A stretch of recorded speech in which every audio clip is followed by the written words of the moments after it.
forever at Silver Creek.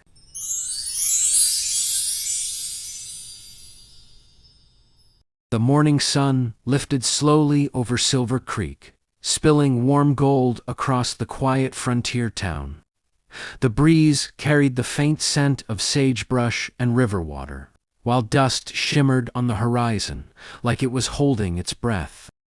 Rosalie Carter stepped out onto the porch of the boarding house, her palms pressed together nervously.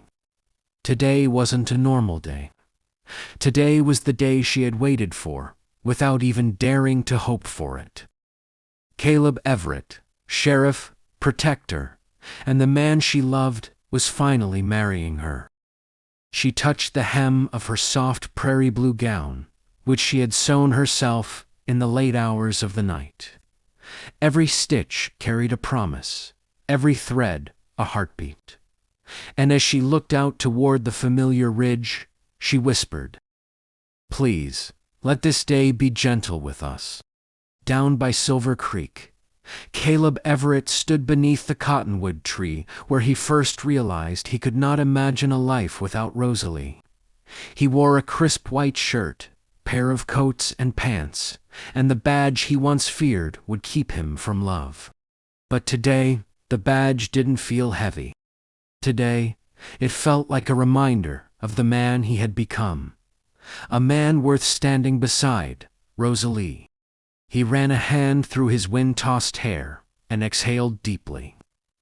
"Rosalie Carter," he murmured, tasting her name like a vow. "You're my whole horizon." When he turned, he saw his deputy grinning. "You ready for this, Sheriff?" Caleb smiled. "I've never been more certain of anything." By noon, the town chapel was glowing with lantern light and wildflowers tucked into every corner. Silver Creek wasn't wealthy, but its people knew how to show love. The benches were polished, the aisle lined with prairie roses, and the soft hum of anticipation filled the air.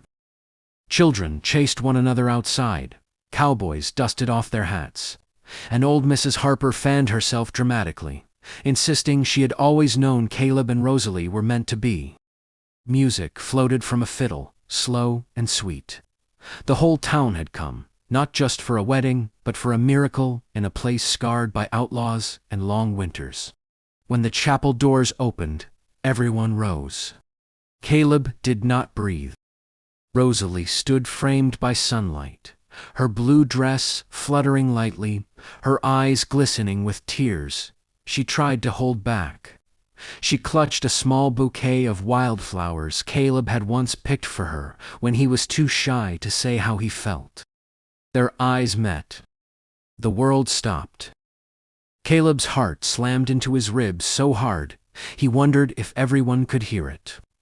Rosalie walked toward him with a softness that felt like the healing of every wound he had ever carried. The preacher raised his hands for silence. But Caleb never looked away from Rosalie. "Caleb Everett," she whispered, voice trembling. "You are my calm in every storm. You saw strength in me when I only saw fear. You are the bravest man I've ever known, and the one place I will always call home." Caleb swallowed hard, emotions catching fire in his chest. "For Rosalie, I spent my life protecting this town. But you," he reached for her hands, "you're the one who saved me. You taught me what it means to truly live.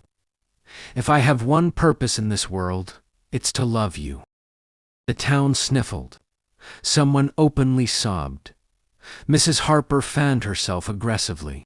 When the preacher declared them husband and wife, Caleb cupped Rosalie's face with such tenderness that the room fell silent. Then he kissed her, slow, deep, full of years of longing and a lifetime's worth of promises. The crowd erupted into applause and cheers as Rosalie melted into his arms. Outside, confetti made from dried flower petals rained over them. The sky glowed with ruby sunset, as if the heavens themselves were celebrating. The reception was held on the open ranch field, strung with lanterns that swayed like golden stars.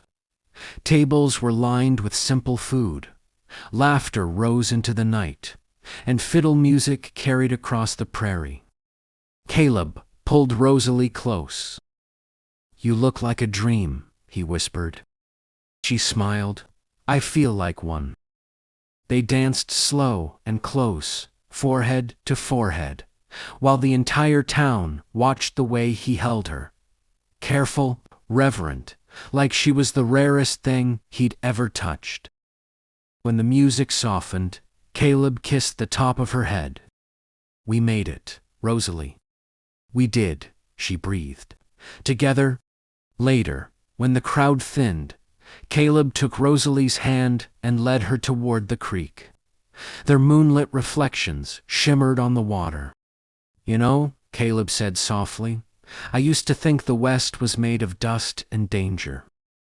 Now I know it's made of you." Rosalie leaned into him, her voice like a prayer. "And I know I was always meant to find you." He kissed her again, slower, this time deeper. The kind of kiss meant only for the person who carries your soul. As the moon climbed higher, Caleb lifted Rosalie into his arms and spun her playfully, making her freely laugh, the way she only did with him. And under the vast prairie sky, with Silver Creek whispering beside them, they began their forever. The sheriff and the woman who stole his heart. A love brave enough to survive the West.